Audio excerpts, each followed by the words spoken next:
and looking forward to our talk.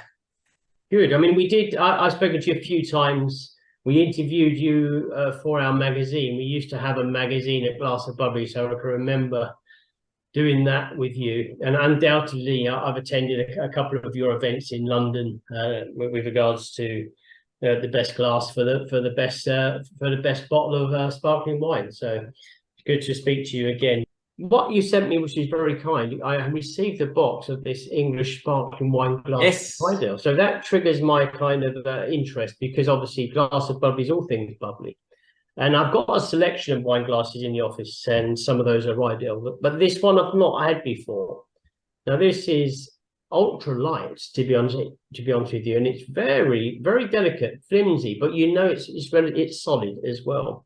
So what was the thinking behind this idea, Max? And why specific to English sparkling wine, not just general any sparkling wine as such? So the glass you hold in your hand is part of the new Riedel Veloce collection. Veloce is Italian for a word that would translate into speed. Now, who is crazy enough to call a collection speed? Obviously somebody who works with the material. And when you look at this glass, you said it's very light, yeah, very thin, it's nice and balanced. This was my goal, because we glassmakers suffer from the fact that nobody wants to ever work again in a factory. So we can't find skilled glassmakers. Not Riedel alone. Every glassmaker faces the same strategy. So we need to come up with technology that will replace the glassmaker. Technology to make glass on a machine exists for quite some time, but we have heavily invested in technology that allows us to blow glasses thinner, lighter, more balanced, and more durable than any glassmaker can produce. If you look at this glass, even my competitors would doubt that this is machine made, because you don't find any how should I call it, any means to call it a machine-made glass. It has no more seams. It doesn't have a rolled rim. It has a wide base. It's super thin. It looks like it's made from one piece. Things that my industry would call and scream out, that's handmade, but it's not. That's why I call it Veloce speed, because it's made on a machine that runs in a certain speed and very efficient. And I believe with this collection, Riedel once again set the pace of my industry, which is not the wine industry, which is not the tabletop industry, which is the glass industry. We are the pioneers of the glass industry. We just have developed a passion for wine, and we utilize our intellect, our technology to produce the finest and I believe the best wine glasses in the world. So certainly in the wine industry, Max, you're a celebrity face, especially on social media when it comes to wine glasses. You're the gentleman of that sector. But so we believe very firmly that with this collection, we're setting a new pace. We're setting a trend. We did not start the trend with light glasses. No. We did this in the 60s. I have in my museum here in Kufstein, I'm just pointing in the direction of my museum, where we have glasses from 1963 that were even thinner and lighter than these glasses. But the people in those days didn't want to deal with it because breakage.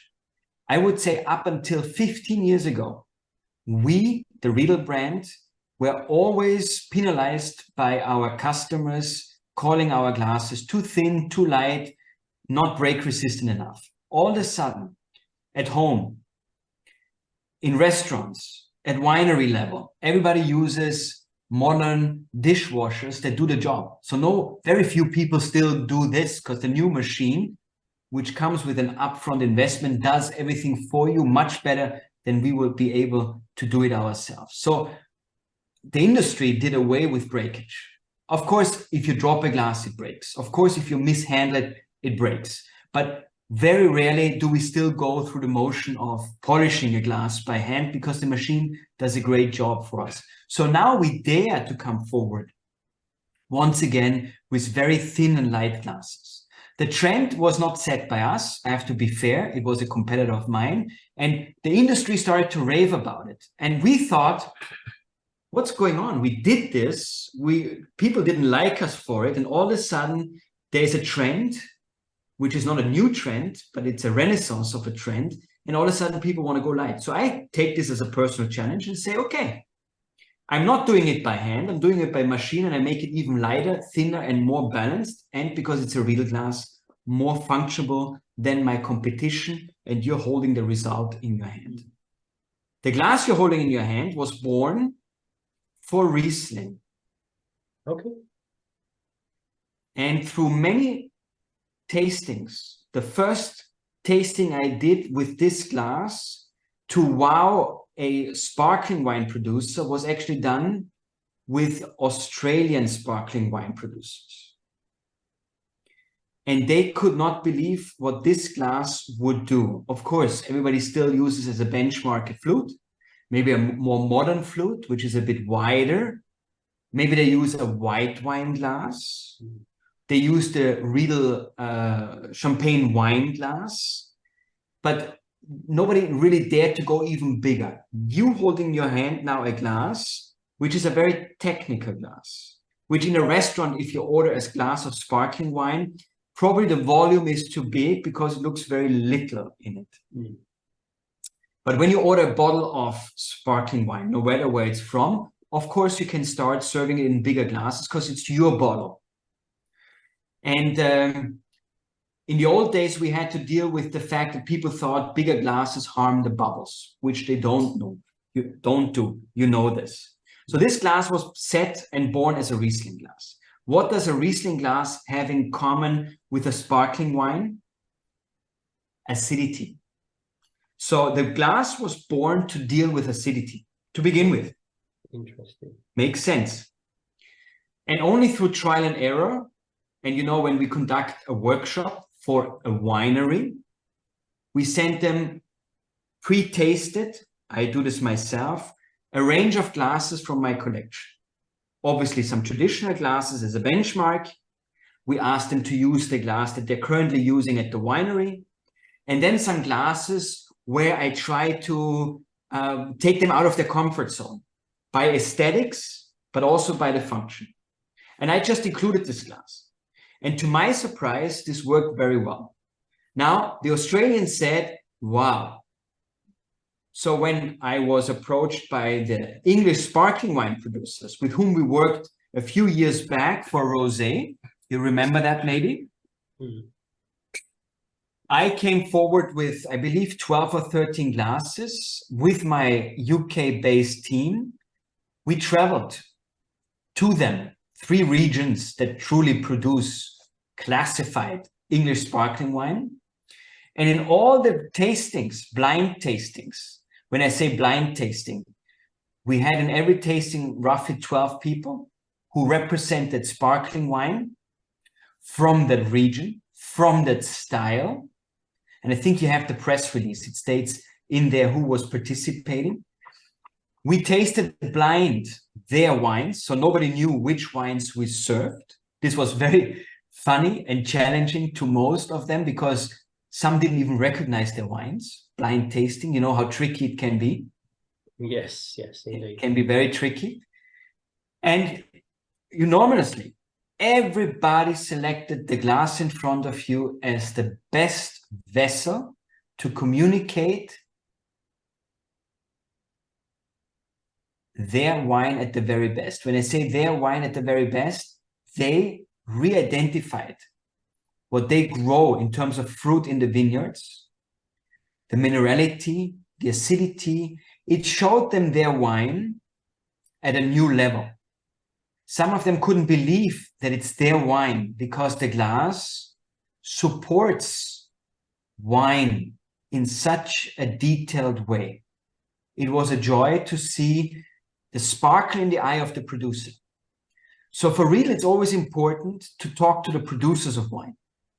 Sorry to say, less to the consumer, less to the professional, the journalist, the wine critic, because I'm in the service of wine.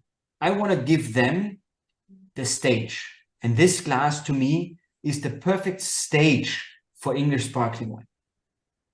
So born as a Riesling glass, identified as a sparkling wine glass by a lot of producers from Australia, reconfirmed by the producers of English sparkling wine.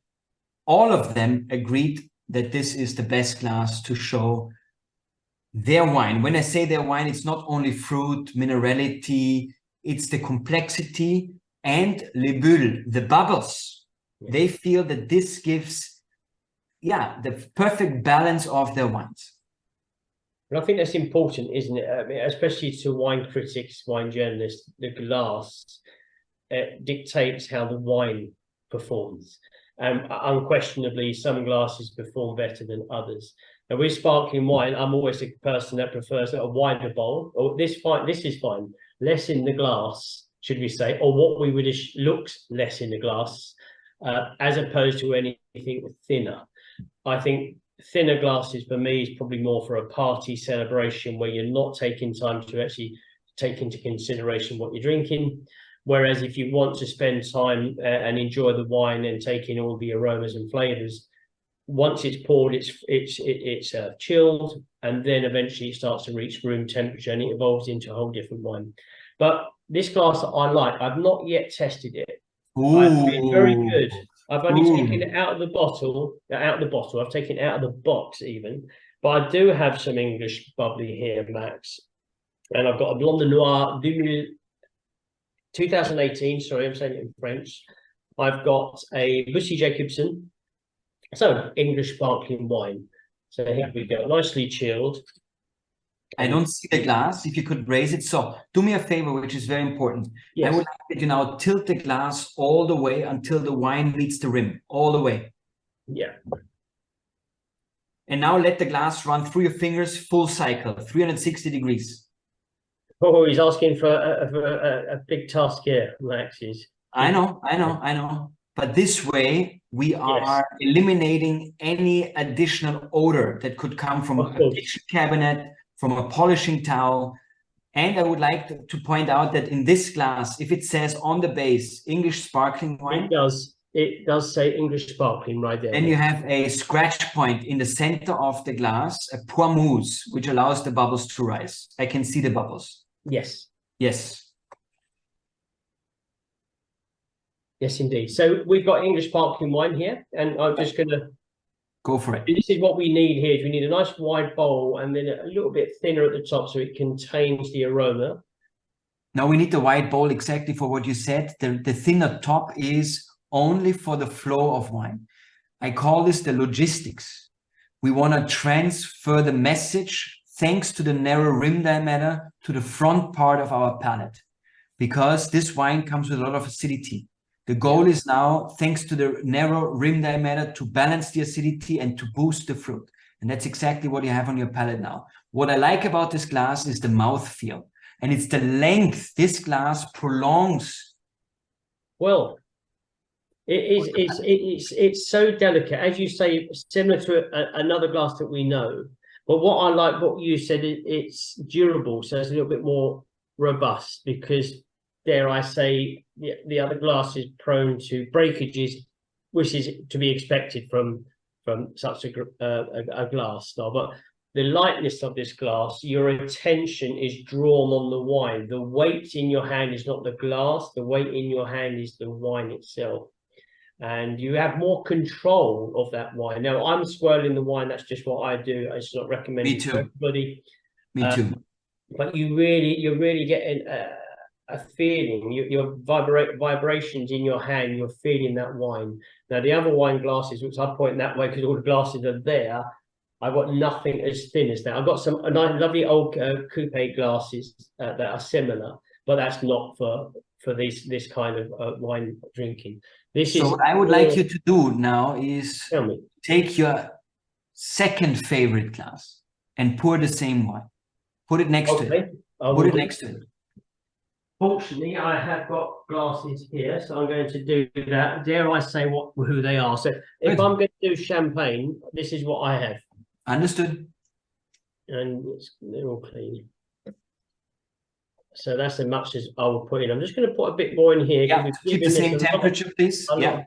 If people are listening, or if you are going to communicate this later, champagne obviously is living or dying due to temperature. Good, so the temperature is crucial.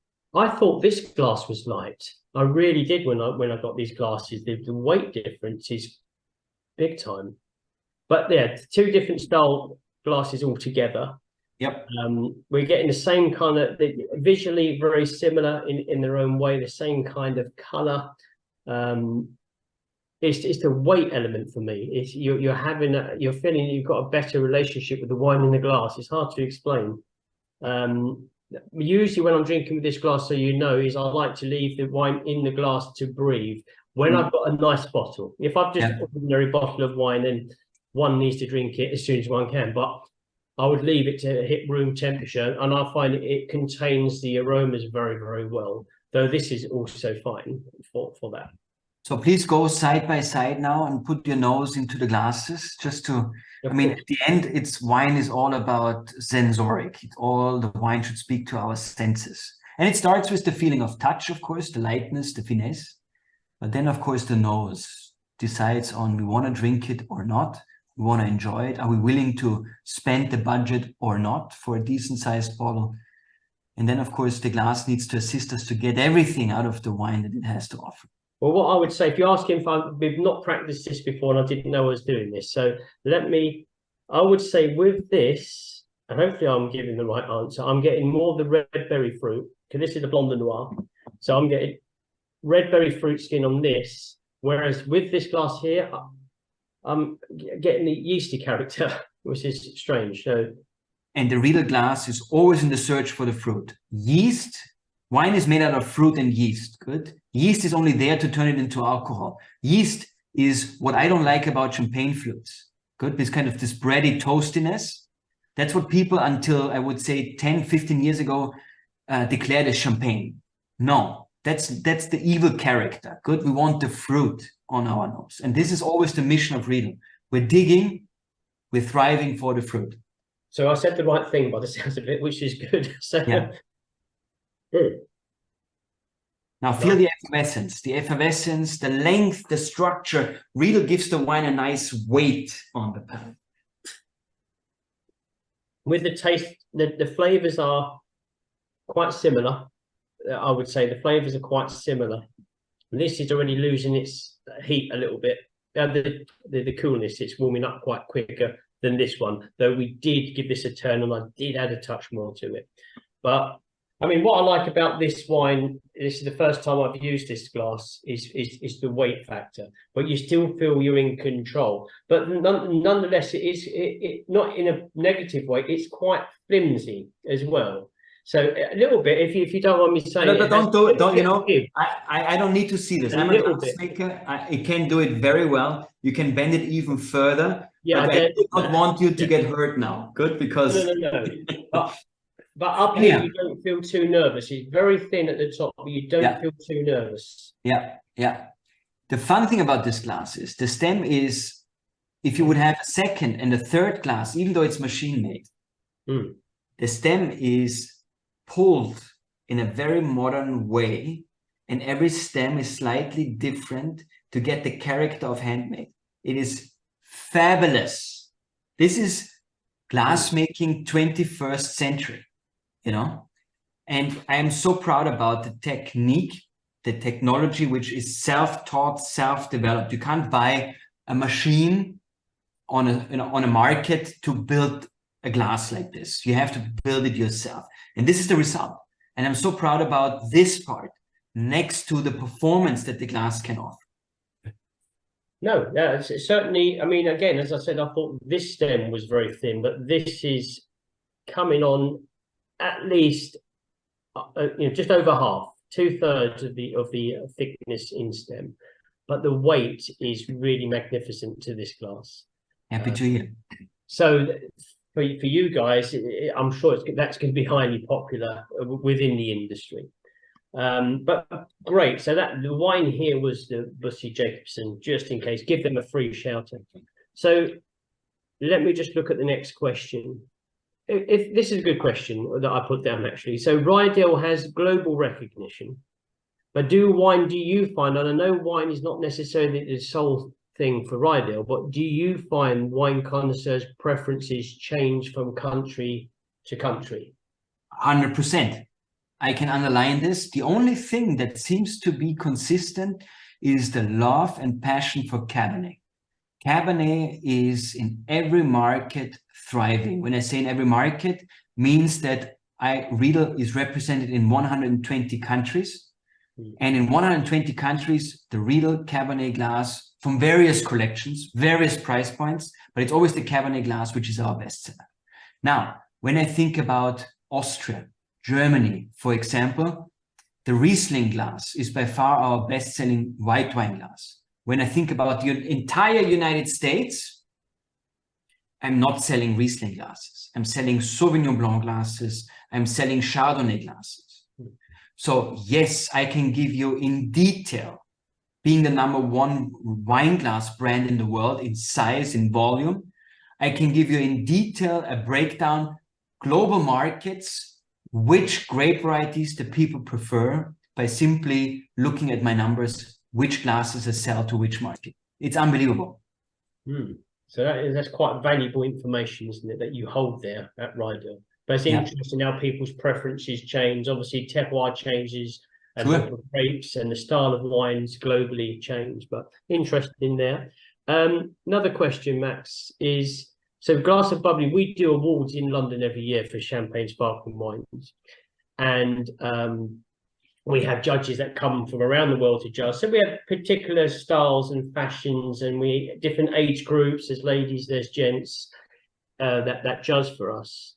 What would you recommend from your selection of glasses, the best glass for judges to study visually the wine, on the nose, and the flavors? So this could be a Prosecco, or it could be a red sparkling wine from South America. There's a vast difference, as you know, in sparkling wine. So something that encompasses all of those kind of judging. Sure. I've been working on this glass. I call it my own miracle, and I developed this. The New York Times wrote about it, and it was the first official champagne glass that did not resemble a flute in any style. And this was the Riedel Champagne wine glass in the Riedel Vinum and Veritas collection. And for me, this is the best champagne glass, period. If you go then more Blanc de Blanc, Blanc de Noir, if you go vintage, if you go terroir, of course, there are other glasses. But if I have to use one glass that is the set glass for judging, for rating, for enjoying, then this would be my choice, which is from the Veritas collection, the so-called champagne wine glass. Believe it or not, I had to change the name from a champagne glass to a champagne wine glass, a terminology which I invented, because the name champagne is so registered that you can't use it for anything. Not even the color. Something can't be the color of champagne. Exactly. Yes. So that's why, audience, please understand, champagne wine glass is how I refer to that particular glass. Good. Okay. Well, we'll bear that in mind for our judging, which is next month in London. Perfect. So the last question I've got here, maybe we'll just have a little finalized chat after, is how is the rise of machine technology, Max, in the production of glassware affecting the industry? And how are Riedel spearheading the future within the field? So the rise of machine technology. So it is not the future, it's the present. Good. And handmade is the past. Yes. And I have right next to me the largest handmade production in Europe. I own here in Kufstein. And I am struggling because I could sell double the amount if I would have the people making it with me and for me. what sells now more than ever is, once again, handmade glasses with color, something that was completely forgotten. My family brought it back with a collection called Riedel Fatto a Mano, where we color the stems, not the bowls, so we don't lose the focus on the wine color. And this is the big breakthrough. And I would say pre-Corona, we had globally, out of 120 countries, maybe half that still were interested in handmade. Pre-Corona, I was filling my warehouse with product, which means I produced faster than I was selling. Now, during Corona and year to date, I'm sold out for the next 12 months, because my idea of a handmade glass, making it different to a machine-made glass, not anymore by quality, machine does a better quality, aesthetics, machine does a better aesthetics. But the only thing that the machine can't do right now is color adding. And that's why I decided about 4 or 5 years ago to add color. All my competitors, all of them, are doing this starting this year. Good. They're always years behind the Riedel philosophy. That's okay. That's okay. And so it be, that's fine. But I found my way, and it's a very successful way. As I said, the issue is we can't find the people. The good news is the glass in front of you is the perfect example. The machine does a better job. And what the machine does, which is very interesting and very important to understand, is consistency. Please understand, if this is a handmade glass, this is one of those colorful glasses in Tiffany color, as you can see. I make this for Tiffany. Decorating the base with platinum and gold, something the machine could never do. Retail of this glass is about 500 pounds. Just to understand.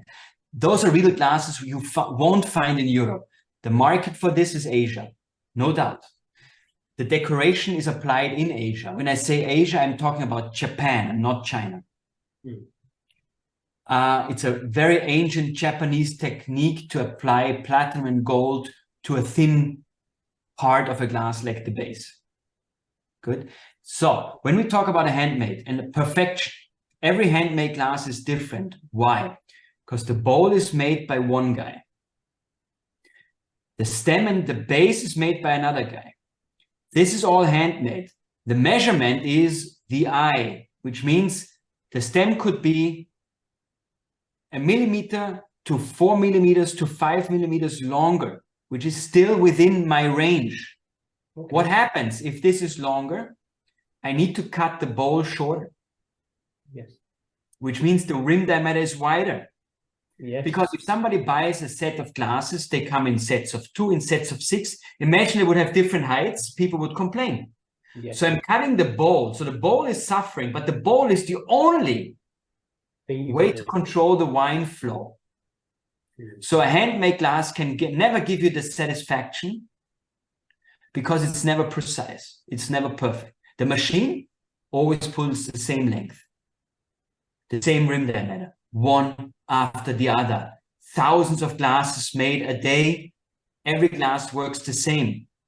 Handmade, I produce in one station 220 glasses. Each glass is an individual. Yes. Which is what people want that can afford it. But when we talk about precision in smell and taste, it will not work. Right. Okay. Yeah. Yeah. That's the disadvantage of a handmade glass, because every glass is an individual. Whereas this here is perfection every time. Yeah. And as you say, if you've got 6 glasses in front of you, that wine should perform, the same wine perform exactly in that glass, which is important, say, for things like judging, especially judging. Yeah. That's also when people make wine, they make it in vats and in barrels. Good. So it's not one bottle tastes better than the other, unless, of course, storage and cork is an issue. But otherwise, they should all taste the same. Excuse me. Yes. Yeah. And in the first 5 to 10 years, they do, until different climate changes, transportation has an impact, as we know. Interesting. There's a big relationship between wine and wine glasses. It's the final part of the process before the customer drinks the wine, but it's one of the most important parts, because you put it into the wrong glass, certain wines, you're not going to enjoy it to its maximum. And it's so important that you have a wide selection, which Riedel does offer. I mean, I've got different boxes here from Riedel, different glasses in. You know, it's important that you have such a wide selection because it honors the variety of wines that the world has to offer today. But you say 120 countries you export to. That's quite incredible. And only in 10 we do our own distribution, of which the UK is one of those countries. That's wonderful. That really is. Very, very big, very prominent in the industry. And as I say, you're frequently on social media, aren't you, Max? Can people find you on there? There's lovely videos of you, most envious of the wines that you're tasting. But how do they find you personally on I do take you in sometimes, but you on social media, how do they find you, Max? Well, I like to be on the platform Instagram, and my name is Maxi Riedel, Maxiriedel. That's me. I answer all the messages myself. I think right now I have 318,000 followers, and I get so much information from individual markets, response to my product, my philosophy from the individual that helps me further develop, further travel, conduct tastings, and try to influence positively the world of wine, because it's so dear to me. I depend on it. My company depends on it. A Riedel glass without wine is a dust catcher. And so I cannot be without, and so I do everything I can to support the industry. Well, that's a lovely thing to do, to have somebody of such influence in the industry that is, dare I say, down to earth and willing to embrace their clients or future clients. And I think that is quite smart business-wise, but that's also very giving back to the industry that works with you. So that's a nice story. Sustainability. Yes. And, as I said, as somebody who needs energy to melt and to produce glass, it's very difficult to give a positive answer. The only thing positive is that all the raw materials that we utilize, I would call them organic because they're all natural. Yes. And they're all sourced locally, because in the old days, when you look where I sit with my major production in Germany, where my competitors sit, we all sit in the same neighborhood. And the reason is quartz sand. In the old days and today, quartz sand is the main ingredient to produce finest crystal glass. All the factories in those days were set in forest areas, because forest wood was the local firing material that we all utilized. So there's a very tradition behind where a glass factory is being located. Yeah. And it is because you want it to be close to the natural source and resources. And this is still what we do. It's the same. I mean, I would say one of the most inefficient way of making wine is there are some very famous brands that now produce wine in the Himalayas at an altitude of more than 6,000 meters. And to blend the wine, they have to fly it at ocean level, because otherwise, obviously, we know at a certain altitude, our taste buds and sensoric is not as sharp anymore. And I would say that's not a very efficient way of making wine. Yeah. But you know, everybody has his way, everybody has his style. Well, I think the word sustainable, it captures a wide range of things that you can do. Even when you tell us here that the glass is thinner, uses less glass, that in its energy is sustainable. Yeah. It's more durable. It's built to last. That in its way is sustainable. So instead of having 5 of these over your lifetime, you have just 1. So all of these little things is all to do with sustainability. We can all play a little part in that. And as you say, if you've got factories that are closer to the source of the materials you're using, that's a wise, sustainable kind of thought process. So absolutely, I'm sure you guys are doing an awful lot with regard to that. And as you said, we on all my platforms, websites, POS material, we teach the people how to proper take care of their glasses so they're long lasting. But we've always been doing this. I always say I don't live off breakage. People think that's what makes me happy. It makes me happy when people believe and start following our philosophy that every grape variety needs its own glass. That's how I want to grow my business, not by you breaking my glasses. But that's what you're certainly doing on social media. You can certainly see that, and you are the go-to brand when it comes to exploring fine wine. So appreciate it. So I thank you very much for showcasing the English sparkling glass with us. I'm a big fan of English bubbly. So it's nice to be able to use these now going forward for some of the wonderful wines that we're producing here in England. So that's around about it for me. So Max, thank you very much for taking the time out with us today. You're a busy guy, very high in demand, but you've got time to speak to people, which is lovely. Thank you, Christopher. Appreciate it.